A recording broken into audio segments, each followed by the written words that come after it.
తెల్లవారుతుండగానే ఇద్దరు బిడ్డలతో ఓ తల్లి రైల్వే స్టేషన్కు వచ్చింది. అప్పటికే రైలు వచ్చే సమయం కావడంతో కంగారు పడుతూ బిడ్డలను స్టేషన్కు తీసుకొచ్చింది. ఎటూ పోకుండా పిల్లలిద్దరి చేతులు పట్టుకొని రైలు రాక కోసం ఎంతో ఆతృతగా ఎదురుచూస్తోంది. చుక్చుక్మంటూ రైలు దగ్గరకు వస్తున్న కొద్దీ పిల్లలు భయంతో ఏడుస్తుండగా నేనున్నానంటూ వాళ్లను గట్టిగా పట్టుకొని కూర్చుంది. అమ్మ ఉందన్న ధైర్యంతో వాళ్ళు ఆమె చేతిని గట్టిగా పట్టుకున్నారు. అంతే, రైలు వచ్చి వెళ్ళిపోయింది. వాళ్ళ భయం కూడా శాశ్వతంగా మటుమాయమైంది. అసలు ఆ పిల్లలిద్దరూ ఎందుకు భయపడ్డారు? అంత పొద్దున్నే తల్లి బిడ్డలను తీసుకొని రైల్వే స్టేషన్కు ఎందుకు వచ్చింది? రైలు శబ్దం విని ఒక్కసారిగా బిగుసుకుపోయిన చిన్నారుల భయం ఒక్క క్షణంలో ఎలా మాయమైపోయిందనుకుంటున్నారా?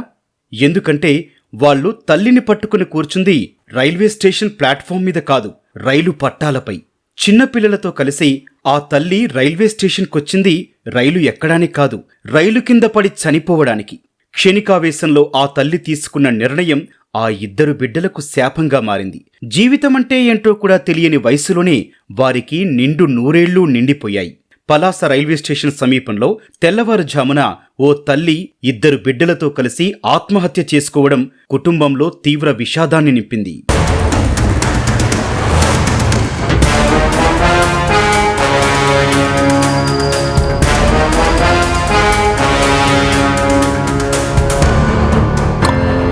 శ్రీకాకుళం జిల్లా భావనపాడుకు చెందిన పూజకు చలమయ్యపేటకు చెందిన వెంకట్తో 8 ఏళ్ల క్రితం వివాహమైంది.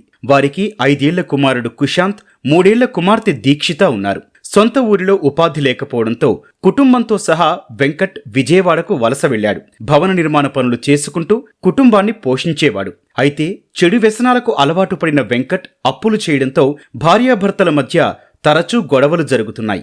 పిల్లలకు వేసవి సెలవులు రావడంతో కుటుంబంతో సహా వెంకట్ సొంతూరు చలమయ్యపేటకు వెళ్లాడు. అక్కడికి వెళ్లిన తర్వాత పూజ పరిస్థితి పెనం మీద నుంచి పొయ్యిలో పడినట్లయింది. అత్త, ఆడబిడ్డల వేధింపులు ఎక్కువవడంతో ఆమె తీవ్ర మానసిక వేదనకు గురైంది.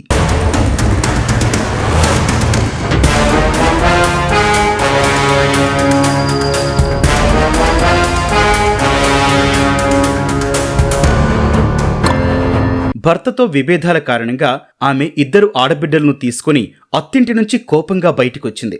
అయితే పుట్టింటికి వెళ్లి ఉంటుందని భావించిన భర్త కూడా ఆమె గురించి పట్టించుకోలేదు. పూజ ఇద్దరు బిడ్డలను తీసుకుని గురువారం సాయంత్రం నేరుగా పలాస రైల్వే స్టేషన్కు చేరుకుంది. క్షణికావేశంలో బిడ్డలతో సహా ఆత్మహత్య చేసుకోవాలని నిర్ణయించుకుంది. స్టేషన్ చివర పట్టాల వైపు వెళ్తుండగా అక్కడ సిబ్బంది గమనించి అటువైపు వెళ్లకూడదంటూ వారించడంతో ఆమె వెనుతిరిగింది. రాత్రంతా స్టేషన్లోనే ఉండిపోయిన పూజ తెల్లవారుజామున ఇద్దరు బిడ్డలతో సహా రైలు పట్టాలపైకి వెళ్ళింది. పిల్లలను గట్టిగా పట్టుకుని పట్టాలపైనే కూర్చుంది. వేగంగా వచ్చిన రైలు వారిని ఢీకొట్టి వెళ్లిపోవడంతో ముగ్గురు అక్కడికక్కడే మృతి చెందారు. అత్తింటి వేధింపులతోనే తమ కుమార్తె బిడ్డలతో సహా ఆత్మహత్య చేసుకుందని పూజా తల్లి కన్నీరు మున్నీరుగా విలపించింది.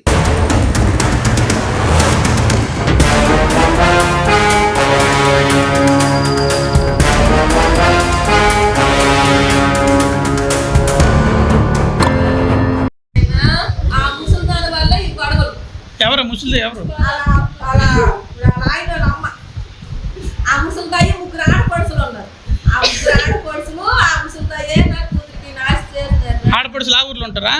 ఆ ఊర్లో అత్తాయి ఉన్నది, శ్రీకాకుళంలో అత్తాయి ఉంది, ఫోన్లతో దేశానికి వెళ్ళినారు. ఇదే వాళ్ళకి అత్తాయి ఉంటుంది. పక్కాకి పది సూట్లో లేడని నాకు చెప్పింది. అమ్మ ఆడపిల్లలు ఇక్కడ అనే గొడవ వచ్చేసరికి వాళ్ళమ్మ నేను అన్నాను. మెడికల్ 5 సంవత్సరాలు అమ్మాయి ఏదో ఎక్కువ బాధ అయితే నాతో చెప్తాను. నాకు చిన్న చిన్న కయ్యలు కోపంతో ఇంట్లో నుంచి తల్లి తీసుకొస్తుంటే అమ్మమ్మ ఇంటికి వెళ్తున్నామనుకున్నామని వెంట వచ్చిన చిన్నారులు క్షణికావేశంలో తల్లి తీసుకున్న నిర్ణయంతో ప్రాణాలు కోల్పోయారు. అమ్మతో పాటు అనంత లోకాలకు వెళ్లిపోయారు.